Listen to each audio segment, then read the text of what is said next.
Hi friends, அஸ்ஸலாமு அலைக்கும். Welcome to my channel. இன்றைக்கி நம்ம சேனலில் வெஜிடபிள் பீஸா ஓவனில் எப்படி பண்ணலான்னு பார்க்கலாம். அதுக்கு முன்னாடி நம்ம சேனலை இப்போ தான் ஃபஸ்ட் டைம் பார்க்குறீங்கன்னா சப்ஸ்கிரைப் பண்ணிவிட்டு பாருங்கள். பக்கத்தில் இருக்கக்கூடிய பெல் ஐகானையும் கிளிக் பண்ணிடுங்க. வீட்டில் இருக்கக்கூடிய சிம்பிள் இன்க்ரீடியன்ஸை வச்சு தான் இந்த பீஸா நம்ம இன்றைக்கி ரெடி பண்ணியிருக்கோம். இப்போது வீடியோக்குள்ளே போகலாம். ஃபஸ்ட்டு இதுக்கு ஈஸ்ட்டு ஆக்டிவேட் பண்ணணும். அது எப்படின்னு பார்க்கலாம். இது ஒரு பவுலில் நான் வார்ம் வாட்டர் கொஞ்சமாக ஊற்றிக்கிறேன். அதுக்கப்புறம் 2 டீஸ்பூன் சீனி போட்டுடலாம். நான் 1.5 கப்பு மாவு எடுக்க போகிறேன். அதனால் 1.5 டீஸ்பூன் ஈஸ்ட்டும் சேர்த்துடலாம். போட்டுட்டு ஒரு ஸ்பூனை வச்சு மிக்ஸ் பண்ணி ஒரு 10 நிமிஷம் அப்படியே விட்டுட்டிங்கன்னா நல்லா பொங்கி வந்துடும்.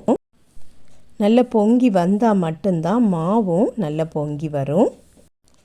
ஈஸ்ட் நல்லா ரெடி ஆகிட்டு இனி மாவு எப்படி மிக்ஸ் பண்ணலான்னு பார்க்கலாம். நான் 1.5 கப்பு மைதா மாவு நல்லா அரிச்சு எடுத்து வச்சுருக்கேன். மாவுக்கு தக்கன உப்பு போட்டுடலாம்.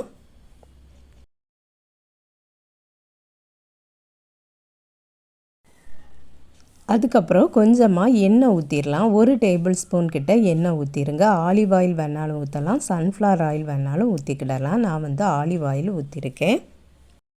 எண்ணெய் ஊற்றிட்டு மிக்ஸ் பண்ணினதுக்கு அப்புறமா ஈஸ்ட் ஆக்டிவேட் ஆனதையும் ஊற்றிடலாம். இந்த ஈஸ்ட்டில் இருக்கக்கூடிய தண்ணியே போதும், நமக்கு எக்ஸ்ட்ரா தண்ணி தேவையில்லை. அப்படி உங்களுக்கு எக்ஸ்ட்ரா தண்ணி தேவைப்பட்டுனா அதுவும் லைட் சூடான வெந்நீர் தான் ஊற்றணும். மாவு நல்லா மிக்ஸ் பண்ணினதுக்கு அப்புறமா இந்த மாதிரி கவுண்டர் டாப்பில் போட்டு நல்லா இழுத்து மிக்ஸ் பண்ணணும். இதை ஒரு 10 நிமிஷம் போல் பண்ணணும். இந்த மாதிரி நல்ல சாஃப்டாக மிக்ஸ் பண்ணினதுக்கு அப்புறமா ஒரு பவுலில் கொஞ்சமாட்டு எண்ணெய் அப்ளை பண்ணிவிட்டு இந்த மாவை அப்படியே வச்சிடணும். 1 மணிக்கூர் வச்சாலே போதும், நல்லா பொங்கி வந்துடும்.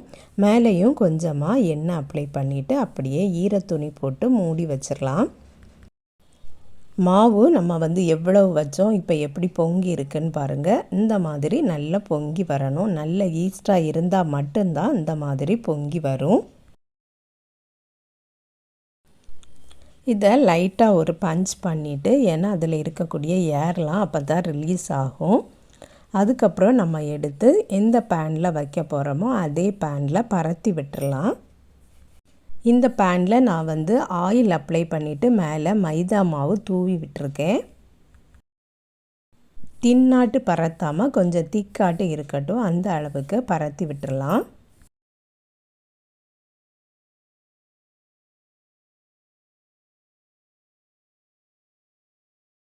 சைடில் இந்த மாதிரி ஒரு ஷேப் கொடுத்துட்டு ஒரு ஃபோர்க்கை வச்சு நம்ம ஹோல்ஸ் போட்டுறணும். ஹோல்ஸ் நம்ம ஏன் போடுறோம்னா அது பொங்கி வராமல் இருக்கணும்.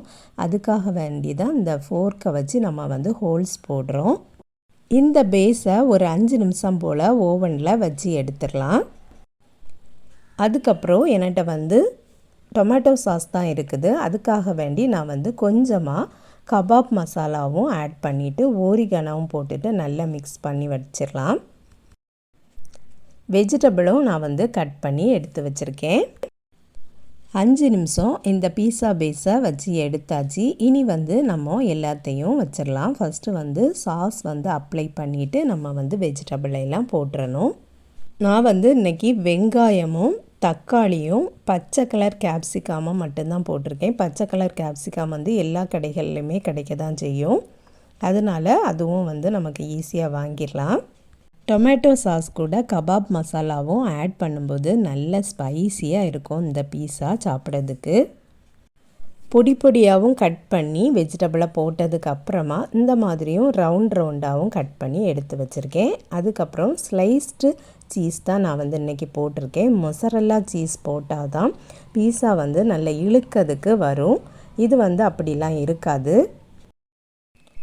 மேலே கொஞ்சமாக ஓரிகானாவும் தூவிட்டு ஓவனில் வச்சு எடுத்துடலாம். ஒரு 10 நிமிஷம் வச்சாலே போதும். ஏன்னா பீஸா பேஸை நம்ம ஏற்கனவே ஒரு 5 மினிட்ஸ் போல் ஓவனில் வச்சு தான் எடுத்திருக்கோம்.